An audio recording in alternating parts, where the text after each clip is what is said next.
Y ahora el maestro en ciencias Sergio Guzmán, investigador del Centro de Ciencias de la Atmósfera, nos va a hacer una presentación relacionada con el grupo de fenómenos de origen meteorológico.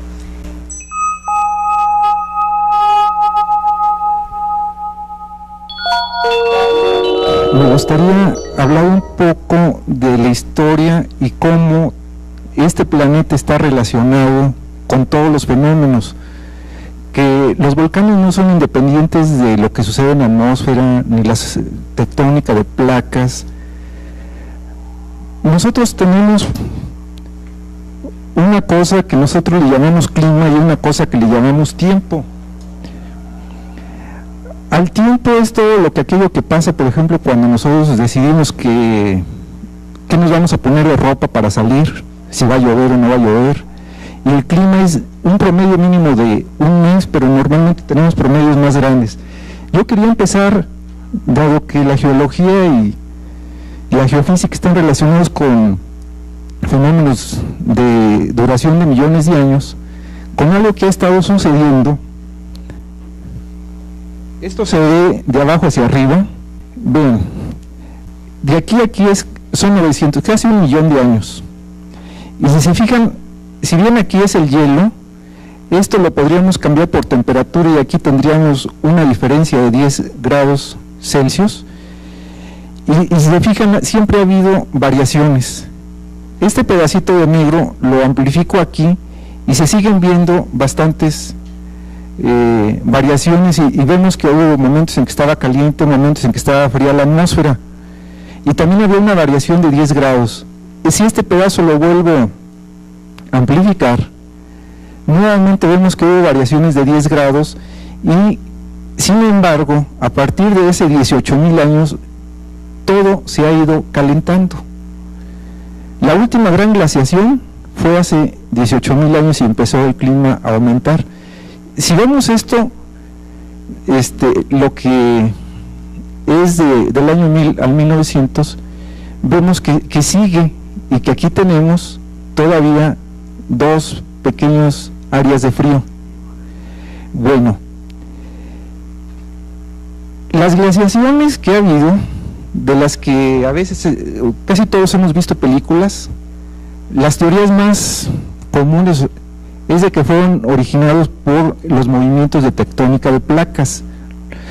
Si se acuerdan, cuando el doctor Carlos estuvo pasando los acetatos, se veía que hubo un momento en que los continentes estaban juntos y luego se separaron. Esa separación es la que es muy probable que fue uno de los fenómenos, si no fue el único, fue uno que contribuyó en gran medida para las glaciaciones. En la atmósfera, que está es una capa gaseosa que está arriba de toda esta planeta sólido, que realmente es como un océano de aire en el que nosotros nos movemos, y todo lo que sucede en él nos afecta en todas las medidas, independientemente de quién sea el que cause la alteración. Pero nosotros tenemos que nuestra principal fuente de energía es el Sol. Pero tenemos una cosa muy curiosa. La línea de rayas superior es considerando que el Sol tuviera una temperatura de 6.000 grados, y de abajo es considerando que tuviera una temperatura de 5.700 grados el Sol. Sin embargo, esto es lo que, la línea continua es lo que se registra. Esto quiere decir que el Sol no emite en forma uniforme. Es como si tuviéramos un coche mal afinado, donde en algún momento estuviera inyectando diferente la gasolina al motor y el coche se estuviera jaloneando. Eso es lo que es el clima. Esta es nuestra principal fuente de energía, con más del 99%. Pero tenemos un océano en el cual nos sirve para regular esa energía que llega. En un día común y corriente, nosotros la temperatura más alta no la percibimos al mediodía, la percibimos una hora después. En diciembre, que es el día más frío para el hemisferio norte, el 21 de diciembre, no percibimos que sean las temperaturas más bajas, sino a finales de enero, que es cuando el océano logró moderar el frío que debería haberse sentido. Hay un retraso de un mes. Otra de las fuentes que son muy importantes para que se dé el clima son los casquetes polares. Casi todo lo que esté sucediendo en los casquetes polares va a determinar qué es lo que va a suceder en el clima y lo que suceda en el océano. Tanto la atmósfera como el océano son sumamente dinámicos. Básicamente, el Sol es como si tuviéramos una lente de aumento con una fuente de energía incidiendo sobre un punto, pero ese punto se quemaría. Entonces, si gira, tendríamos una línea, y esa línea sube y baja. Esa línea nosotros le llamamos el ecuador térmico.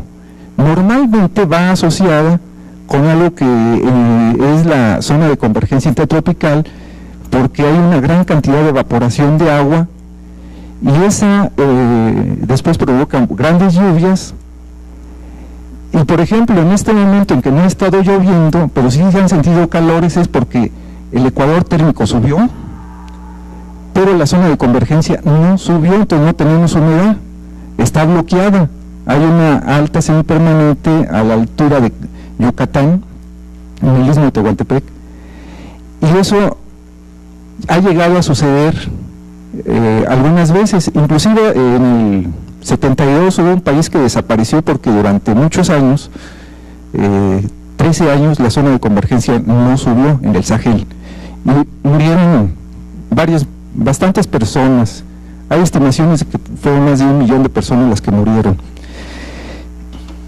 Si nosotros vemos, aquí está reconstruido desde 1775 hasta 1980, la radiación y la temperatura. Si la radiación que está llegando no es uniforme, pues nosotros tenemos variaciones en la temperatura. Entonces nosotros siempre hemos tenido esas variaciones, y en general siempre nos hemos podido adaptar a ellas. Veamos, por ejemplo, lo que sucedió en este lugar.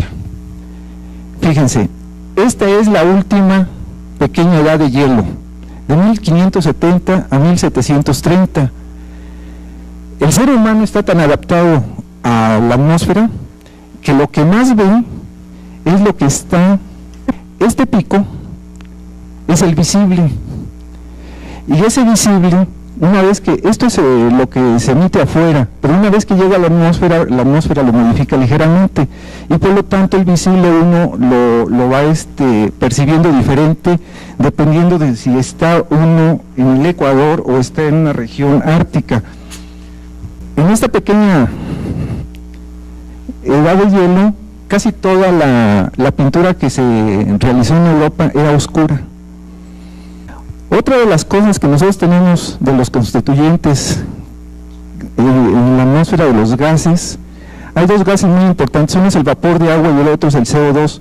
Son importantes porque nos permiten que pase cierta radiación, la radiación del Sol, pero nos impiden que salga la radiación de la Tierra. Y últimamente se ha estado hablando mucho del CO2 producido por el ser humano. Eso tiene 40.000 años y es una reconstrucción. Hace mucho tuvimos mucha CO2, después bajó y empieza a aumentar. En este momento se ha estado hablando de que la mayor parte del CO2 ha sido producido por el hombre desde la revolución industrial. Sin embargo, la mayor parte de las investigaciones apuntan a que uno de los elementos importantes de que tengamos más CO2 en la atmósfera son los volcanes submarinos. Como ven, todo está relacionado. ¿Por qué están relacionados los volcanes? Vean, aquí tenemos un volcán. El volcán, al lanzar partículas sólidas a la atmósfera, las partículas rechazan, hacen que la radiación solar se regrese, y eso hace que se enfríe. También hay gases que permiten que se dé un efecto de invernadero y que calienten la parte de abajo. El efecto neto es que se enfría, y aquí podemos verlo. Arriba son meses, no es un efecto muy duradero, pero sí alcanza a afectar, y afecta más entre más partículas sólidas se lanzan a la atmósfera. Es muy curioso que en México en los últimos años el volcán que más polvo ha lanzado, el Chichón, no sea, tardó más de 10 años el polvo volcánico en la estratosfera, porque todavía en ese momento todavía se podía medir, y sin embargo la cantidad de disminución de temperatura no fue igual a la que se presenta de los 40 a los 65. En el momento en el que se dieron todas las pruebas atómicas de los Estados Unidos, de Rusia, Inglaterra, que sí, con el dióxido de azufre, de nitrógeno, lograron hacer que durante un gran periodo se pudiera mantener temperaturas muy bajas. En la atmósfera, dado que el calentamiento es desigual, hay grandes flujos de viento y hay los fenómenos que nosotros llamamos los huracanes. Los huracanes afectan principalmente las costas. Los vientos son bastante altos. Cuando se dan en tierra, los tornados pueden llegar a tener velocidades de 300, 400 kilómetros, mientras que los huracanes, los vientos arriba de 160 son bastante habituales y las destrucciones son bastante considerables. Además, las masas de agua que mueven son considerables. Las destrucciones que se provocan con los huracanes son muy considerables. Esto sería todos los vientos que hay en un momento dado en toda el planeta, en toda la atmósfera. Sin embargo, en un lugar pequeño, como por ejemplo la Ciudad de México, los vientos ya son diferentes porque la escala ya es diferente. Pero esto es en un instante dado, porque esto cambia constantemente. Entonces, lo que sucede en algún lugar, por ejemplo aquí, va a poder afectar a cualquier otro lugar de la Ciudad de México. Y los vientos y la dispersión que tienen, cuando se asocian con la parte viva, por ejemplo aquí un bosque, nosotros hemos estado retirando los bosques del centro de la ciudad, porque la ciudad ha estado creciendo, y el polen, fíjense cómo la concentración empieza a aumentar a medio kilómetro, ya es considerable, y el polen provoca bastantes problemas. Otra cosa que nosotros tenemos como riesgos son las descargas eléctricas.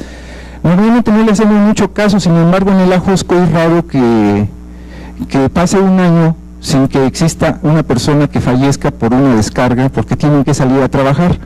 Bueno, yo quería, como el curso va a ser para este museo, quería hablar un poco de la micrometeorología, porque ustedes, esto es a lo que se van a enfrentar. Ustedes no van a tener aquí problemas de huracanes, de los grandes problemas que hay de meteorología, sino van a tener problemas causados por los colores, por la radiación que llega, y lo que se refleja es el albedo. Eso va a hacer que se conserve cierta cantidad de calor, eso va a hacer que existan ciertos flujos, eso va a hacer que exista confort dentro del edificio o no.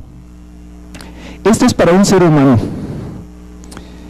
Aquí tenemos la humedad y aquí tenemos la temperatura. Resulta que todos los seres humanos tienen una curva de ese tipo.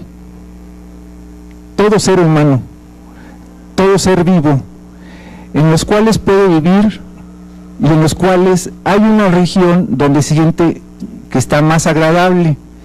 Esto no es una cosa que tenga que ver con que sea universal, sino depende de la altitud, depende del tipo de gentes, depende de la piel. Pero en general, la gente, hay un rango en el cual está confortable, tanto en la temperatura como en la humedad. Y la naturaleza ha sido tan sabia. En este caso voy a nada más poner la humedad. Fíjense, donde mejor nosotros vivimos es cuando la humedad está entre un 40 y un 60% en por ciento. Pero si se fijan, todas las cosas que afectan al ser humano realmente están fuera. Por ejemplo, la producción de ozono, el asma, los problemas de infección respiratoria. Por eso es que a veces hay mucho calor y sin embargo hay bastantes problemas respiratorios. ¿Por qué? Porque estamos de este lado. Yo siento que ustedes se van a tener que enfrentar un poco más ahorita que vayan a ver lo de riesgos, a este tipo de cosas, porque ustedes necesitan tener cierto ambiente en el cual ustedes puedan estar cómodos, pero los visitantes también. Estas zonas óptimas son a las que podrían tratar de llegar. Vean, por ejemplo, este es un caso clásico, lo dio Alejandro Humboldt. Nosotros solamente tomamos las curvas, que él nos las da en esta forma. Antes había los vómitos prietos. Esto es en 1792, 93, 94, 95. Él tomó las temperaturas y si se fijan, cuando no hubo el vómito, las temperaturas eran altas, de repente bajan y suben. Normalmente temperaturas altas están asociadas con pocas lluvias.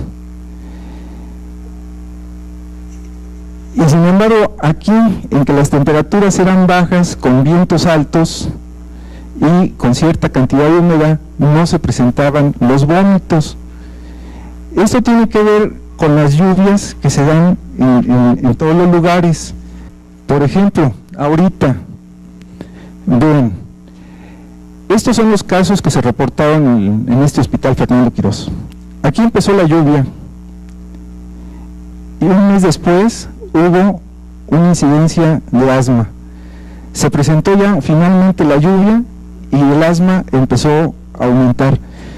Y es que el tipo de casas que tenemos permiten que cuando empiece a llover se impregnen mucho de humedad, las casas viejas se impregnen mucho de humedad, empiecen a crearse las condiciones idóneas para que se dé el asma.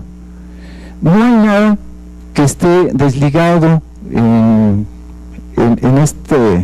la forma en que se ha desarrollado la humanidad. Todo está relacionado. La lluvia, esto no sucede, por ejemplo, en las casas nuevas, porque no tienen materiales que permitan que ese tipo de bacterias se puedan desarrollar. Otra cosa, normalmente ustedes están en lugares muy cerrados, en las salas. Esta vez aquí se hizo un experimento, se puso un calentador, un cuarto totalmente cerrado, se pusieron bastantes termómetros con un registro y se vio cómo las temperaturas más bajas siempre van a estar abajo, las temperaturas más altas van a estar arriba y cómo se daban dos movimientos convectivos. Y es que por la azotea, el techo se enfriaba y empezaba a haber esa convección. Normalmente la gente en sus oficinas prende un calentador. El calentador, siempre se quejan de que los pies están fríos, mientras que la cara más o menos está a buena temperatura. Pero resulta que siempre se siguen quejando de que los pies están fríos. Normalmente, si tienen la suerte de que tenga un ventilador, hay una distribución más uniforme de temperatura, y si tienen la suerte de que además tenga humedad, van a tener todavía mayores ventajas en que el confort pueda ser adecuado, porque si aumenta la temperatura van a bajar la zona de confort y la gente se va a sentir mal y además se puede enfermar. Entonces, cuando ustedes vayan a tener que ver sus casos aquí en sus salas, van a tener que enfrentarse con este tipo de cosas como riesgo. Es muy infrecuente pensar que la meteorología no tiene que ver nada con la parte social. Sin embargo, la mayor parte de los eventos destructivos por parte de la gente se da cuando hay temperaturas altas y humedades bajas. Es cuando hay más vandalismo, es cuando puede haber una revolución, es cuando puede caer un gobierno, es cuando la gente es capaz de pelearse con alguien, de aventarle el carro a alguien, de hacer las cosas que no haría en otros momentos. Entonces, inclusive en la India se decía que si el monzón tardaba en llegar, el gobierno caía, porque cayeron bastantes veces los gobiernos, porque el monzón se retrasaba. Era un lugar que solamente tenía esa fuente de lluvia y allá era afectado por todo un país que hubiera temperaturas altas y bajas humedades. Aquí también, si las temperaturas son altas y las humedades son bajas, van a tener vandalismo, van a tener que no les van a prestar atención, van a sentir que va a haber agresión de parte de los visitantes, y entre más alta sea la temperatura, lo van a sentir más, porque el ser humano también genera calor. Entonces metan a mucha gente en un lugar como aquí, y cuando empezamos estaba fresco y ahorita ya se siente calor, y no se necesita un termómetro para verlo, pero si aumentamos la temperatura, obviamente estamos bajando la humedad, y entonces empezamos a sentirnos molestos. Por eso es que en las conferencias o se abren las ventanas o se les dice a la gente salga un momento para después poder continuar. Ustedes en este taller van a tener que discutir qué van a hacer con tanta gente que viene y qué tipo de medidas. A lo mejor saber cómo son las zonas de confort les pueden ayudar. A lo mejor saber que los colores tienen que ver con un problema que nosotros llamamos albedo y que tiene que ver con que el color es capaz de conservar más calor o menos calor y poder determinar si sus salones tienen las circulaciones adecuadas, idóneas. A lo mejor lo que les va a interesar más, porque aquí no les va a caer a ustedes nunca un ciclón, un huracán. Aquí no llegan, estamos demasiado altos y demasiado lejos del océano, pero a lo mejor la parte de la meteorología que tiene que ver con lo que ustedes ven, a lo mejor es lo que sí les interesaría, aunque no es lo más espectacular, pero es con lo que se van a enfrentar ustedes. ¿Cómo influye la temperatura los colores en la temperatura dentro de un lugar, para tomarse en cuenta? Entre más oscuro, absorbe mejor y emite mejor. Entre más claro, no absorbe, pero casi tampoco emite. De hecho, las mujeres son las que más lo saben por la forma en que utilizan los colores. Los hombres normalmente hemos durante muchos años utilizado colores oscuros, pero las mujeres usan todos los colores, los armonizan.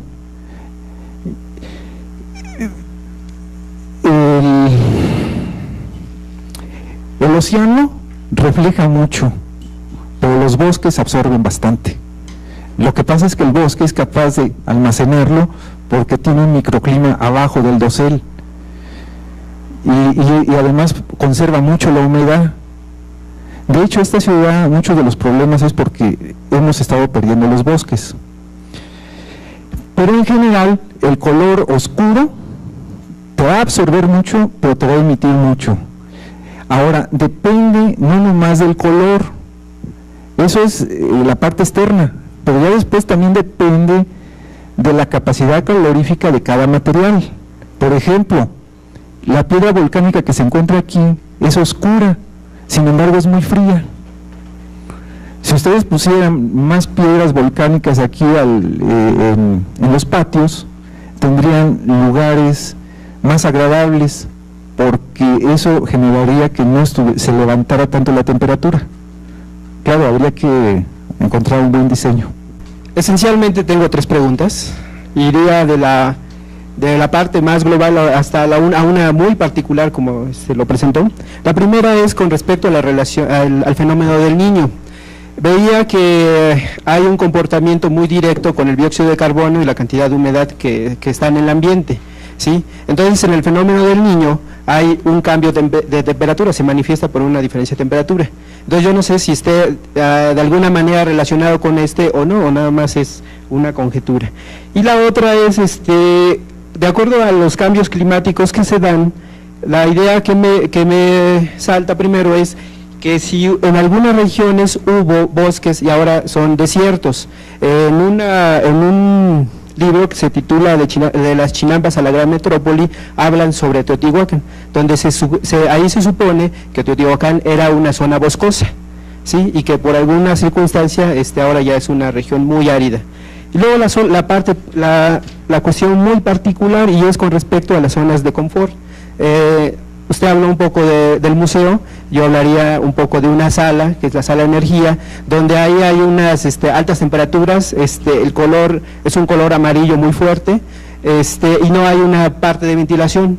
Y me preocupó, dijo, bueno, es fácil meter aire, pero también me preocupó la parte, dice, bueno, si metemos aire o metemos otra temperatura, podríamos quitar la zona de confort. Entonces esa es mi preocupación. ¿Cómo podríamos ver esta zona de confort? ¿Cuál sería el estudio que tendríamos que hacer para mantener esa zona de confort o para encontrarla? Porque ni siquiera sabemos si existe. Hasta ahorita sé que existe. Mira, el clima no ha sido estable. No existe la estabilidad en un clima en la atmósfera, afortunadamente, porque todavía sigue siendo un planeta vivo y por eso podemos vivir nosotros. De hecho, la variación es lo más común que hay en el clima. El Niño, que se ha hecho muy famoso,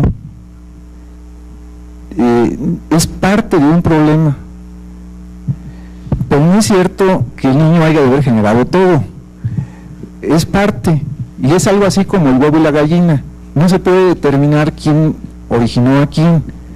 El clima siempre está cambiando, y un fenómeno que ha sido muy estudiado es el Niño, cuando se presenta, porque hay muchas secuelas en todo el mundo. En este momento le estaban echando la culpa de todo, porque se volvió muy famoso. Tiene que ver con el problema de la dinámica que hay en el océano, y tiene que ver con el problema de la dinámica que hay en la atmósfera, y sobre todo tiene que ver con el problema de interacción que hay entre la atmósfera y el océano. El océano jamás lo vas a encontrar quieto, ni la atmósfera, siempre están continuamente moviéndose. Por ejemplo, en México tenemos una corriente que va de México hacia Asia. Luego sube la corriente de Kuro, es caliente, y empieza a regresar hacia el continente americano porque hay barreras que impiden que continúe al infinito. Cuando pasa por Alaska, en función de cómo haya de haber sido los deshielos allí, va a determinar qué es lo que va a suceder en la pesca en la desembocadura del Mar de Cortés, un año después.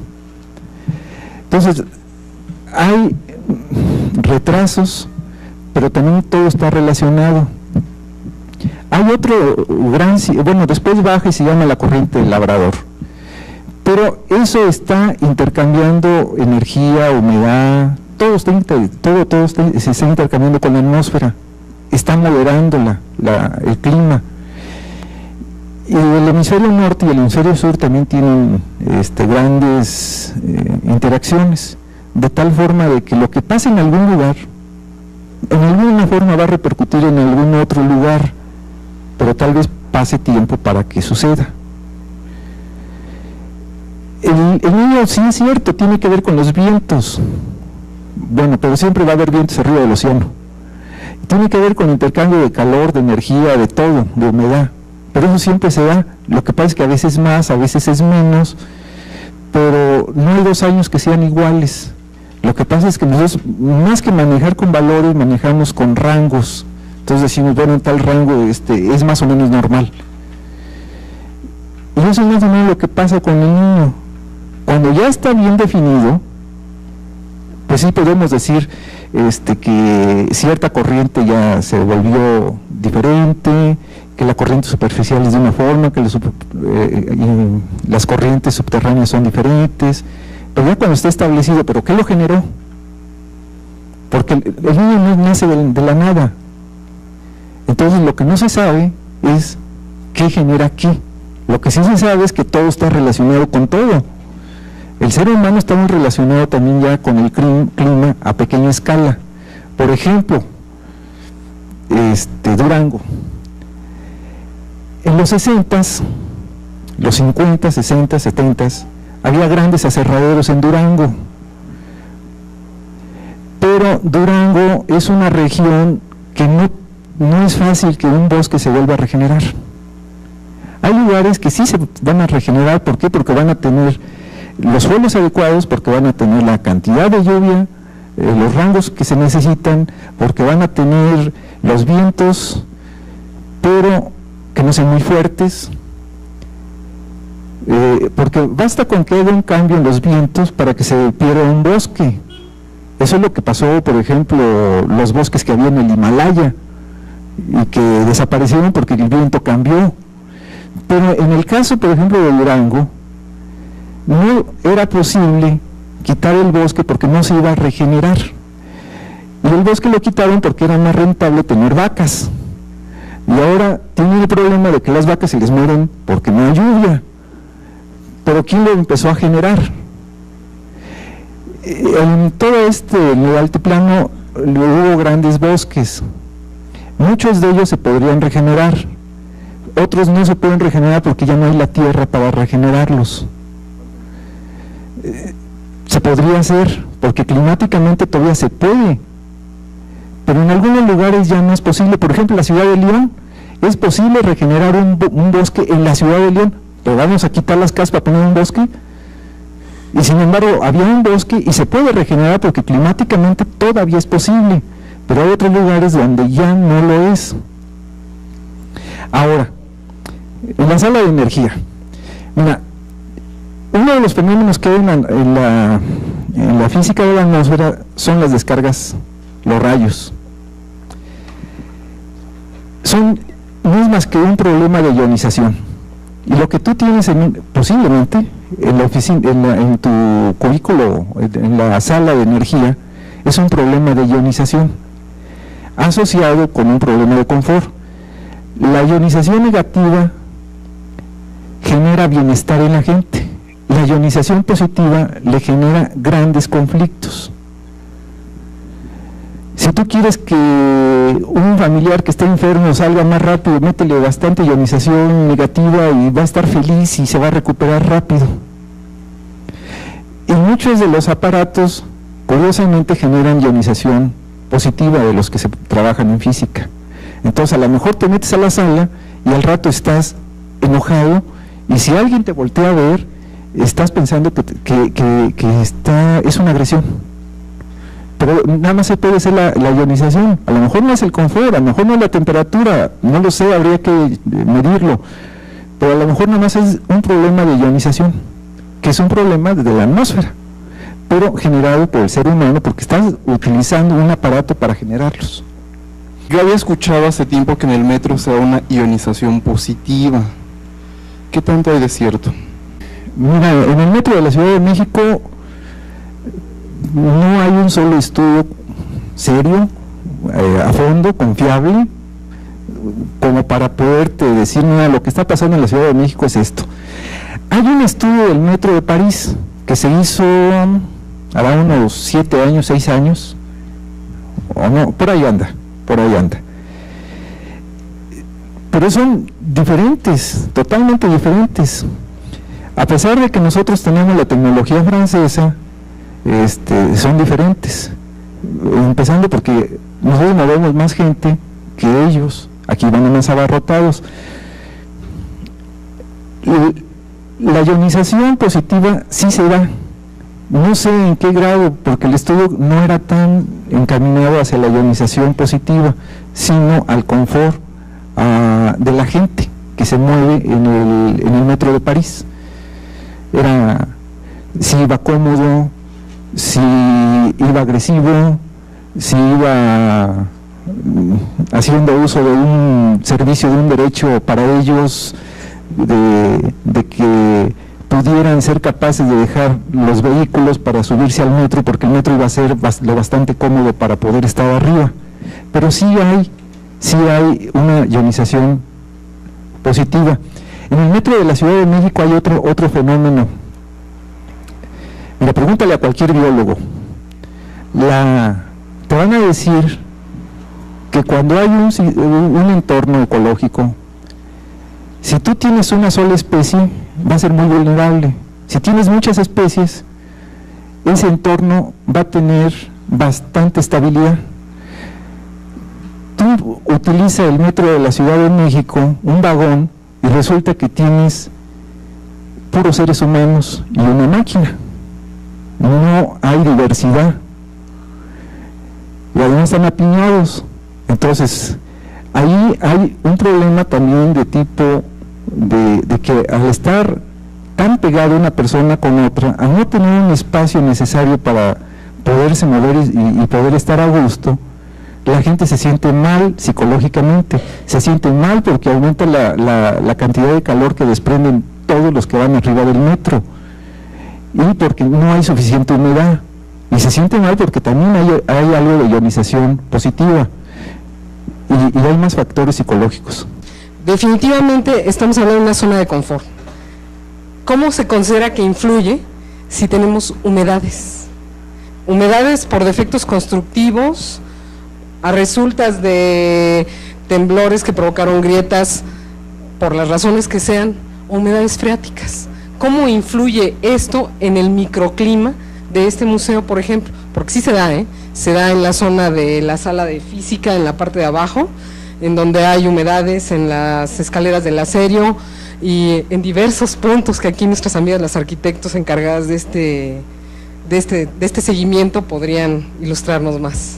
En la parte exterior del museo, la humedad en el suelo hace que la tierra se vuelva más oscura, por lo tanto cambia el albedo, va a absorber mejor la cantidad de radiación que llega y va a permitir que no sea tan drástico el cambio de temperatura. Por ejemplo, en la luna, que no hay nada de humedad, los cambios de temperatura entre el día y la noche son muy drásticos, son muy fuertes. Al tener afuera un albedo más grande, porque hay humedad, se amortigua ese efecto y hace que todo el entorno sea más agradable. Adentro, yo estaba hablando de la humedad relativa en el aire, que se requiere que sea un 40-60%, pero en el edificio lo que va a generar era, ¿se acuerdan de la gráfica donde estaba que podía haber bacterias o virus que se podían desarrollar con altas humedades? Obviamente, si se desarrollan en el edificio, en las paredes o en el suelo, techo, eso va a demeritar el confort del ser humano. Bueno, mi pregunta es en cuestión a lo del polen. Nos pasó una gráfica de que a medida que se va retirando la vegetación, las áreas donde ya no hay una mayor cantidad de polen en el ambiente. Aquí, en torno al museo, la carga de polen en el ambiente puede ser tal que cause problemas de asma con las personas que padecen esta enfermedad, ¿sí o no? Y la segunda es cierto que ya no, bueno, aquí no hay probabilidad de huracán, pero sí hay vientos con gran velocidad que llegan a tirar incluso pues los carteles grandes, ¿no? ¿Qué peligro puede haber en torno a los domos que hay en el museo? Mira, la primera pregunta no hay una respuesta sí o no, hasta a menos de que alguien se pusiera a medir qué tanto polen hay y cuál es la distribución. Entonces sí se podría dar. Aquí tienes una ventaja. La reserva se encarga de regular lo que ella misma produce. El bosque se encarga de regular lo que ella misma produce. El problema es cuando empiezas a separar, porque siempre el problema se da fuera del bosque o fuera del entorno que produce algo, porque la naturaleza en general es lo bastante sabia para saber cómo atacar lo que ella produce para que sirva para otro efecto. La polinización se requiere, porque si no, no habría muchas especies que necesitan de que el polen sea el transmisor para la otra especie pueda perpetuarse. Cuando vas quitando muchas especies, entonces empieza el fenómeno de sobrevivencia, producen más para ver si así pueden sobrevivir, no hay receptores y entonces normalmente terminan los seres humanos siendo los receptores por los vientos. Yo sé bien que en la Ciudad de México los vientos a veces son sumamente fuertes y que han tirado los anuncios, pero normalmente que tiren un anuncio es un problema de arquitectura o de ingeniero civil más que de viento. Los vientos siempre han estado. A lo mejor los anuncios no están bien anclados, porque no tiran todos. Ahora, si hubiera un momento, un desastre en el cual se dieran como los tornados, por muy bien hechos que estén, los va a tirar, porque una velocidades de 300, 400 kilómetros por hora en el viento te derriba una casa, te derriba lo que sea. No va a ser ningún problema, pero no tenemos aquí. Aquí lo que hemos tenido en la Ciudad de México es lo que le llaman trombas, mangas de agua, que es parecido, pero que es como una caricatura de un tornado. Sin embargo, aquí en la ciudad universitaria y sobre todo aquí alrededor del museo, difícilmente vamos a tener ese tipo de problemas. El edificio es capaz de resistir una tromba. Por muy mal diseñado que esté este edificio, la resiste, porque no tiene techos de lámina. Y bueno, el domo no sé cómo esté anclado, pero no creo que le pase nada, porque el tipo de superficie, al ser lisa, hace que los vientos no tengan dónde. Es el famoso problema de que si tú le das a alguien un punto de apoyo, como decía alguien famosísimo, podía mover el mundo, pero el domo no tiene un punto de apoyo para que el viento pueda descargar la fuerza, se va a deslizar. Es como el ala de un avión. Entonces un domo es muy difícil que algo le pase, a menos de que de veras esté muy mal anclado. Para los tipos de riesgos que podría haber desde el punto de vista atmosférico, digamos, dentro del museo, que podría ser los que usted ya ha estado mencionando, como temperatura, humedad,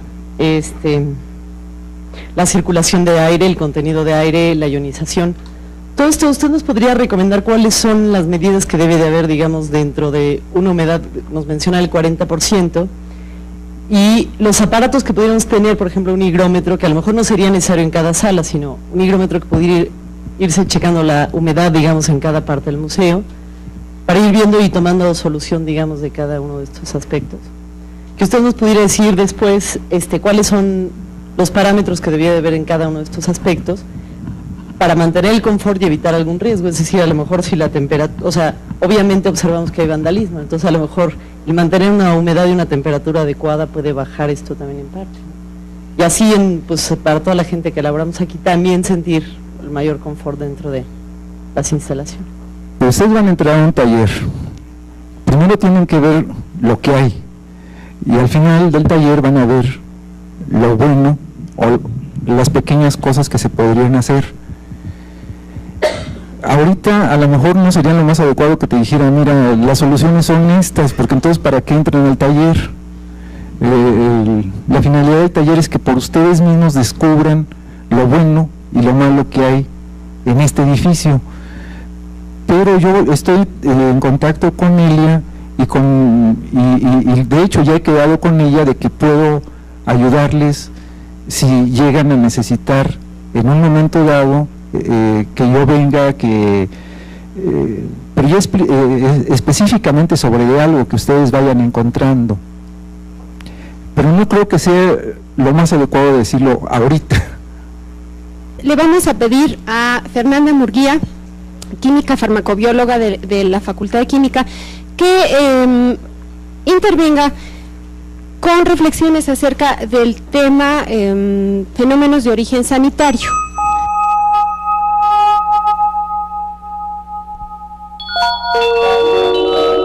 Voy a tratar de retomar un poco lo que los otros panelistas han hablado, sobre todo, y lo que más me va a interesar a mí, es lo que el maestro Guzmán comentó de la zona de confort, de la temperatura, de la humedad. Esto nos interesa muchísimo porque voy a tratar más o menos de darles una idea, una visión de muchos microorganismos que se pueden encontrar en nuestro ambiente de trabajo, incluso en la casa, en nuestra vida cotidiana. Entonces, esto es muy importante controlarlo porque va de la mano con la zona de confort. Entonces, antes de empezar a hablar de esta relación y de los microorganismos en sí, me gustaría hablarles un poco de las vías de transmisión, que son muy importantes para adquirir o no ciertas afecciones o incluso molestias en sí. Estas pueden venir de muchísimos lugares, empezando por el suelo, por la atmósfera, que es el aire que respiramos, y el agua. Por supuesto que eso es un factor determinante y muy importante en todas estas vías de transmisión, ya que tarde o temprano lo que está en el agua o lo que está en el suelo va a ir a la atmósfera. Entonces, queramos que no, va a ser un factor predisponente en la afección de muchísimas enfermedades. Ahora, nosotros siempre relacionamos estas vías de transmisión simplemente con enfermedades de carácter respiratorio, y no es así. Ahorita más adelante vamos a ver cómo no tiene tanto que ver la fuente de la que venga el agente contaminante como los factores en los que nos encontremos ambientales y también el organismo. Aquí podemos ver que la atmósfera, todo va a estar interrelacionado, empezando por ahí. Entonces no podemos aislar, digamos, un ambiente o una sola situación. Nosotros tenemos que estar muy conscientes de que todo va a estar relacionado y que todo va a jugar un papel muy determinante. Algo que es súper importante a considerar aquí es el contacto directo que se tienen con las cosas. Este contacto directo es lo que yo voy a tratar de tocar más a fondo, de tal suerte que eso sea lo que se va a abatir y sea uno de los factores que, si no se pueden eliminar, que se pueda reducir el riesgo totalmente o en gran parte. Entonces, este contacto directo es en lo que yo me voy a abocar, pero también hay que tomar muy en cuenta que la ingestión o la excreción de cualquier organismo, incluyéndonos, también va a ser muy importante por toda la cantidad de partículas, como vamos a ver más adelante, que tenemos flotando en el ambiente. Nosotros llegamos a una casa y dice, ay, huele a limpio, pero eso no quiere decir que no hay partículas o que no hay microorganismos en el ambiente. Sí podemos considerar que la carga bacteriana o microbiana en general es baja, pero eso no quiere decir que no existan. Entonces, si nosotros mantenemos buenas condiciones, va a existir, desde luego que va a existir, sin embargo, va a ser mucho menor la población que vamos a tener de todas estas partículas y organismos en general que pueden afectar nuestra salud. Aquí tenemos varias alternativas de cómo pueden llegar diferentes sustancias al hombre, a nosotros, y todas estas son muy importantes. Como les comentaba hace rato, del suelo se puede ir a la atmósfera, de la atmósfera puede ir al suelo, del suelo al agua, todo va a estar interrelacionado, y estas vías son las más importantes, al menos en lo que voy a tocar en este momento, que son la inhalación, la ingestión y el contacto directo. Eso es lo que a mí en este momento más me va a interesar para la problemática, si es que hay alguna, que podemos llegar a encontrarnos a lo largo de nuestro desarrollo en el trabajo.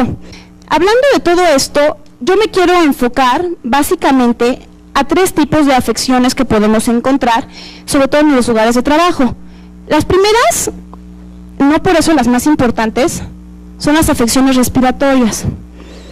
Nosotros en el ambiente, y aquí va muy relacionado a lo que comentaba el maestro Guzmán, si nosotros estamos en buenas condiciones de temperatura, de humedad, de limpieza, etcétera, obviamente vamos a estar más cómodos. Y afortunadamente, no sé si se recuerdan un acetato que puso él, donde ponían una como grafiquita, donde ponía bacterias, virus, hongos, etcétera, y ponía humedad relativa. Si ustedes notaron, coincide que la humedad relativa óptima, para nosotros no necesariamente es la de todos los microorganismos. Entonces, mientras nos acerquemos más a nuestra zona de confort, más nos vamos a alejar a las condiciones óptimas que podrían dar origen a todos estos problemas que vamos a tener. Y aparte de la humedad que hay que considerar, también hay que considerar, como él comentó, la temperatura, hay que tomar muchos factores en cuenta, y algo que es básico para esto es la limpieza que nosotros tengamos. Aquí, solamente por mencionar algunos microorganismos que pueden llegar a dar, no necesariamente una enfermedad como tal, pero sí afecciones respiratorias, son estas bacterias, como son el estafilococo, el estreptococo, que hay de diversos tipos, estos no son los únicos, pero algo que yo quiero señalar y quiero puntualizar, que va a ser casi un común denominador en todas las afecciones, son las partículas y los ácaros. Los ácaros son unos microorganismos, imagínense que es como una chinche chiquititita, microscópica, y que vive en el polvo, en las partículas de polvo se deposita. Entonces, estas partículas, como vamos a ver más adelante, también son muchas de las causantes de que tengamos esa típica molestia respiratoria o esas típicas alergias, como también vamos a ver más adelante. Y las partículas, muchas veces uno se está cuidando de, no te acerques a fulanito porque tiene microbios. Pues sí, pero no nada más nos tenemos que preocupar de esos microbios, es un todo, y es todo un sistema en el que estamos inmersos. Ahora, síntomas, obviamente todos los conocemos, falta esa carrasperita que siempre sentimos, el dolor de cabeza, estamos cansados. El flujo nasal es típico y muchas veces esa tos que es tan molesta. Ahora, las condiciones en las que estos microorganismos se desarrollan, curiosamente, son muy extremas, porque están en temperaturas y humedad relativa altas, pero también los encontramos en condiciones muy bajas. Afortunadamente para nosotros, eso debería de ser una ventaja, el hecho de que a nosotros no nos gustan los extremos, no estamos diseñados para eso. Sin embargo, los microorganismos sí, pero eso no quiere decir que el microorganismo no se pueda desarrollar. No va a estar en sus condiciones óptimas, pero sí se va a desarrollar en estos medios. Algún factor también que es determinante es la poca ventilación. Si nosotros estamos en un lugar cerrado o que no cuenta con la suficiente ventilación, corremos el riesgo de que esa circulación, entre comillas, que va a tener el aire, no va a ser constante. Entonces va a haber concentraciones de aire y eso a la vez nos va a empezar a sofocar, nos va a empezar también a molestar. Entonces la ventilación yo creo que también va a ser un punto determinante que vamos a tener que tomar en cuenta. Ahora, ¿qué pasa con las afecciones intestinales? Ustedes podrían pensar que uno puede pescar cualquier cantidad de enfermedades o infecciones comiendo en la calle nada más, y no es cierto. Se han hecho muchísimos estudios donde se ve que es un factor determinante, sí es cierto, pero no quiere decir que sean las únicas condiciones en las que se pueden presentar estos problemas. Nosotros, estas bacterias que están aquí, que les puse, y estos parásitos, yo creo que todo el mundo alguna vez en su vida ha tenido amibas, y no creo que les haya agradado la idea, desde luego. Es bastante incómodo. Y desgraciadamente las condiciones de trabajo en las que nosotros estamos muchas veces no cuentan con la ventilación, que eso también propicia, o nosotros estamos muy confiados de que el agua que se está ingiriendo, por poner un ejemplo, es muy pura, y no es cierto. Entonces, los hábitos de limpieza para ese tipo de enfermedades son básicos, y ya estoy hablando tanto de limpieza del lugar como la limpieza personal, por supuesto, es un factor que va de la mano uno con otro. Y bueno, de nuevo aquí volvemos a ver los síntomas que se pueden dar en estas afecciones intestinales, que yo les puse aquí nada más los microorganismos, pero bueno, todos sabemos lo que es una diarrea, o conocemos gente que le haya dado tifoidea y todo esto también puede estar en nuestro lugar de trabajo. Entonces, mientras mayores medidas tomemos para evitar estos riesgos, pues va a ser mucho mejor. Ahora, algo que no es tan común aparentemente son las reacciones de tipo alérgico. No sé si ustedes han notado cuando llega la primavera, que la garganta, por muy limpio que esté en nuestro ambiente, empieza la carraspera, o empieza el flujo nasal, o el prurito, o me pica algo. Son muchísimas las cosas que no nos damos cuenta que se dan. Y eso también va de la mano totalmente con la temperatura y con la humedad relativa que tenemos en nuestro ambiente. Aquí no son tantos los microorganismos que pueden causar una afección alérgica o de hipersensibilidad, que también se le conoce así, como las sustancias tal vez inertes. Eso puede despertar una gran respuesta inmune de nuestra parte, de tal suerte que esto se vea reflejado en una afección alérgica. Aquí tenemos de nuevo a los ácaros. Los ácaros nos van a ir persiguiendo en todo lo que implique vías respiratorias, sobre todo altas, y también van a ser un problema a nivel subcutáneo. No sé si les ha pasado cuando ustedes llegan a un lugar muy viejo, con mucho polvo, que les empiezan a salir pequeñas ronchitas, sobre todo en esta parte de los brazos o en el cuello. Y uno dice, ay, ¿quién sabe qué tengo? Son los ácaros. Que no estemos habituados a esas ronchitas y que solamente en ciertas condiciones se den, no quiere decir que no tengamos un contacto diario con este bicho, como yo le digo de cariño. También los virus van a ser importantes porque en el ambiente también los vamos a encontrar. Obviamente nosotros tenemos un concepto de virus de que te va a matar, de que te va a dar una enfermedad tremenda y te va a tirar en cama 3 días, y no necesariamente. Eso también va relacionado con el sistema inmune y la respuesta que tengamos de hipersensibilidad a ellos. Las esporas micóticas o vegetales. Muchas veces nosotros relacionamos la presencia de hongos con humedad. Es cierto, les gusta mucho la humedad, sobre todo las humedades altas, pero a las esporas que se generan en los hongos, sí se pueden liberar aún cuando las humedades sean muy bajas. Y además tienen una capacidad de vida enorme, porque tienen una especie como de vida latente, que les da una resistencia increíble. ¿Y qué pasa? En el momento en que entran al cuerpo, ahí encuentran las condiciones óptimas de humedad, de temperatura, etcétera, para poderse desarrollar, y es cuando tenemos el problema. Entonces no implica que el hecho de tener un hongo o humedad implique el hongo. Eso hay que tomarlo muy en cuenta. Y la temperatura, por supuesto, igual que siempre, es un factor determinante. Entonces, las esporas, los pólenes, digamos que es la misma historia. Y de hecho ya nos comentó el maestro Guzmán acerca de los pólenes y de algunas afecciones que puede haber. Las fibras. Parece que no, pero las fibras también son un problema a nivel pulmonar. Y no se nos va a quitar la eterna tosecita si estas siguen persistentes o si las medidas de higiene de estas, no sé, le hace alfombras o cortinas, o inclusive la misma ropa. Bueno, eso ya depende obviamente de cada quien sabemos qué podemos usar y qué no, pero en nuestro lugar de trabajo también es muy importante considerar eso, y eso es un foco de infección enorme, porque se acumula muchísimo polvo en ellos, porque tenemos muchas esporas, muchos pólenes, o sea, ¿qué más queremos? Gracias. Entonces, los metales también pueden ser un foco de infección hipersensible. Muchas veces a todo el mundo nos ha pasado usar un anillo de cobre o de bronce y que tengamos verdecito cuando se lo quita, porque con el oxígeno que se va desprendiendo hay una cierta oxidación, pero también algunos metales pueden llegar a absorber, por así decirlo, no absorber, está mal empleada la palabra, perdón, pueden llegar a retener, de acuerdo a la porosidad que se tenga, también partículas en general y de polvo.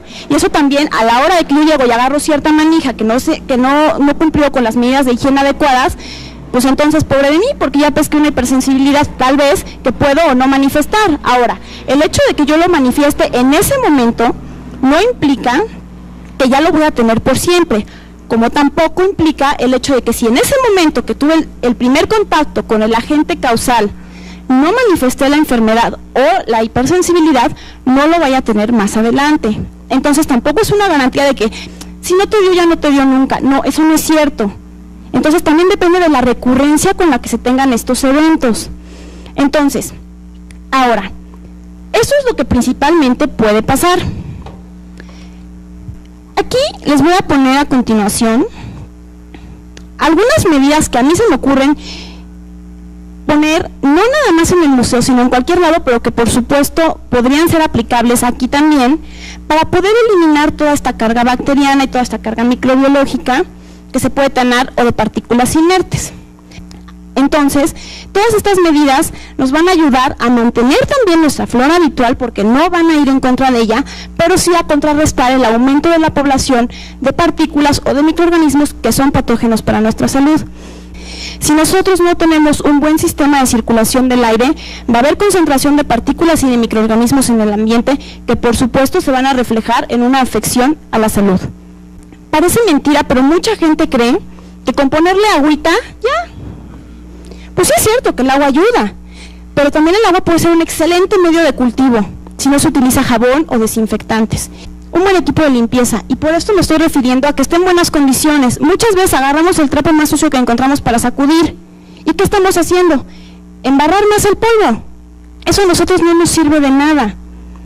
lo más recomendable sería no utilizar un trapo seco, llegar y limpiar, sería que fuera un poquito húmedo, pero tampoco demasiado, porque entonces queda más sucio. Entonces, parece que es un círculo vicioso, pero no. Son muchas cosas que hacemos cotidianamente, que no tomamos a veces en cuenta, pero que son muy importantes para mejorar la calidad de aire o de ambiente en el que estamos viviendo.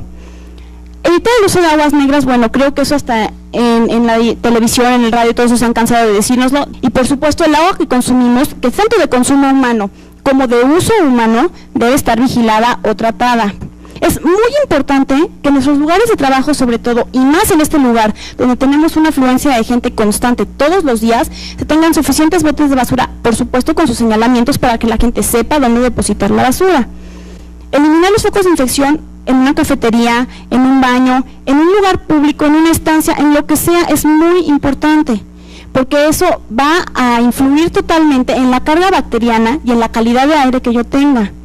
Entonces, bueno, yo más que nada los quiero invitar a que pongan atención en ese tipo de cosas y que si ustedes encuentran alguna anomalía, pues bueno, ya con una idea más clara de decir, no nada más se trata de pasar el trapito, se trata de que realmente me concienticen el ambiente en el que vivo y pues me lo trato de hacer más fácil para mí y más cómodo. Estoy en mi zona de confort, como comentaba Sergio. Entonces, estando yo en mi zona de confort y con mis medidas de higiene adecuadas, no voy a tener el problema de bichos que me van a estar dando la piedrita en el zapato. Entonces, de verdad los invito a que pongan atención, a que tengan más cuidado con esas cosas y que si ya lo tienen, que lo sigan teniendo.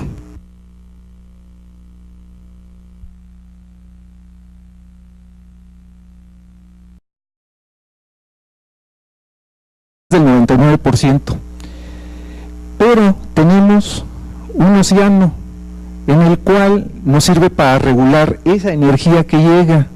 En un día común y corriente, nosotros la temperatura más alta no la percibimos al mediodía, la percibimos una hora después. En diciembre, que es el día más frío para el hemisferio norte, el 21 de diciembre, no percibimos que sean las temperaturas más bajas, sino a finales de enero, que es cuando el océano logró moderar el frío que debería haberse sentido. Hay un retraso de un mes. Otra de las fuentes que son muy importantes para que se dé el clima son los casquetes polares. Casi todo lo que esté sucediendo en los casquetes polares va a determinar qué es lo que va a suceder en el clima y lo que suceda en el océano. Tanto la atmósfera como el océano son sumamente dinámicos. Básicamente, el Sol es como si tuviéramos una lente de aumento con una fuente de energía incidiendo sobre un punto, pero ese punto se quemaría. Entonces, si gira, tendríamos una línea, y esa línea sube y baja. Esa línea nosotros le llamamos el ecuador térmico. Normalmente va asociada con algo que es la zona de convergencia intertropical, porque hay una gran cantidad de evaporación de agua, y esa después provoca grandes lluvias. Y por ejemplo, en este momento en que no ha estado lloviendo, pero sí se han sentido calores, es porque el ecuador térmico subió, pero la zona de convergencia no subió, entonces no tenemos humedad, está bloqueada. Hay una alta semipermanente a la altura de Yucatán, en el istmo de Tehuantepec, y eso ha llegado a suceder algunas veces. Inclusive en el 72 hubo un país que desapareció porque durante muchos años, 13 años, la zona de convergencia no subió en el Sahel, y murieron bastantes personas. Hay estimaciones de que fueron más de 1 millón de personas las que murieron. Si nosotros vemos, aquí está reconstruido desde 1775 hasta 1980, la radiación y la temperatura. Si la radiación que está llegando no es uniforme, pues nosotros tenemos variaciones en la temperatura. Entonces nosotros siempre hemos tenido esas variaciones, y en general siempre nos hemos podido adaptar a ellas. Veamos por ejemplo lo que sucedió en este lugar. Fíjense, esta es la última para las glaciaciones. En la atmósfera, que está es una capa gaseosa que está arriba de toda esta planeta sólido, que realmente es como un océano de aire en el que nosotros nos movemos, y todo lo que sucede en él nos afecta en todas las medidas, independientemente de quién sea el que cause la alteración. Pero nosotros tenemos que nuestra principal fuente de energía es el sol, pero tenemos una cosa muy curiosa. La línea de rayas superior es considerando que el sol tuviera una temperatura de 6.000 grados, y de abajo es considerando que tuviera una temperatura de 5.700 grados el sol. Sin embargo, esto es lo que, la línea continua es lo que se registra. Esto quiere decir que el sol no emite en forma uniforme. Es como si tuviéramos un coche mal afinado, donde en algún momento estuviera inyectando diferente la gasolina al motor y el coche se estuviera jaloneando. Eso es lo que es el clima. Esta es nuestra principal fuente de energía. Con más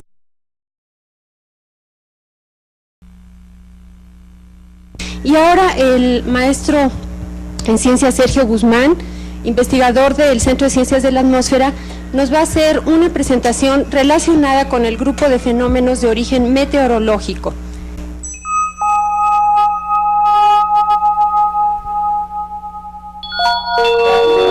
Me gustaría hablar un poco de la historia y cómo este planeta está relacionado con todos los fenómenos, que los volcanes no son independientes de lo que sucede en la atmósfera, ni la tectónica de placas. Nosotros tenemos una cosa que nosotros le llamamos clima y una cosa que le llamamos tiempo.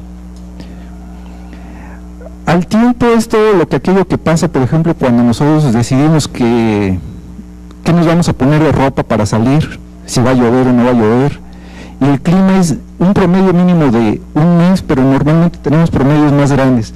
Yo quería empezar, dado que la geología y la geofísica están relacionados con fenómenos de duración de millones de años, con algo que ha estado sucediendo.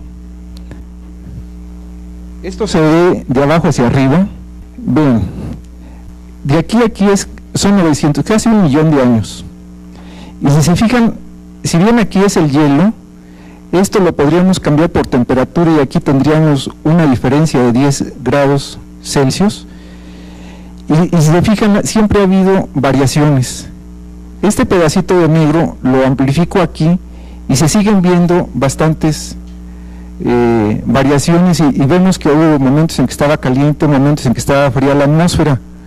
Y también había una variación de 10 grados.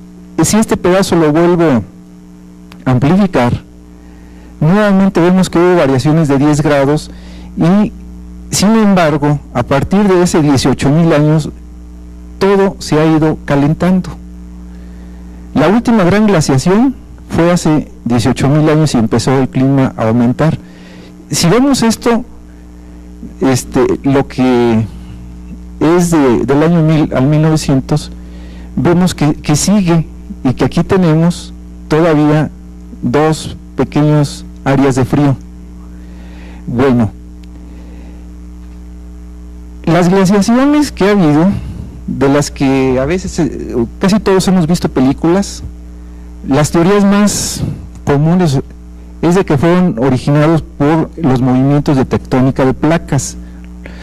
Si se acuerdan, cuando el doctor Carlos estuvo pasando los acetatos, se veía que hubo un momento en que los continentes estaban juntos y luego se separaron. Esa separación es la que es muy probable que fue uno de los fenómenos, si no fue el único, fue uno que contribuyó en gran medida